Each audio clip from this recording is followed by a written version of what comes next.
Hi friends, இன்றைக்கி நம்ம சோளக்கருது தான் அறுக்கிறத பார்க்குறோம். பாருங்கள், வெள்ளை சோளம் கருது அறுக்கிறோம். தொட்டை அறுத்து போட்டதில்ல, கருது அறுக்கிறோம்.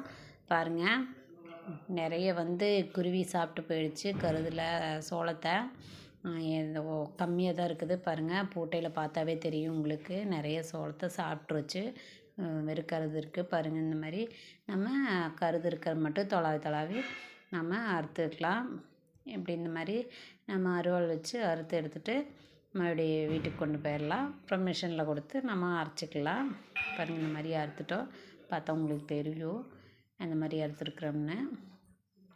இனி நாம் இதை சாக்கில் கொட்டி நம்ம வீட்டுக்கு எடுத்துகிட்டு போகலாம். இது ஃபுல்லாக இருக்கணும். பாருங்கள், இந்த மாதிரி கொட்டியாச்சு. பிடிச்சிருந்தால் லைக் பண்ணுங்கள், சப்ஸ்கிரைப் பண்ணுங்கள். தேங்க்யூ.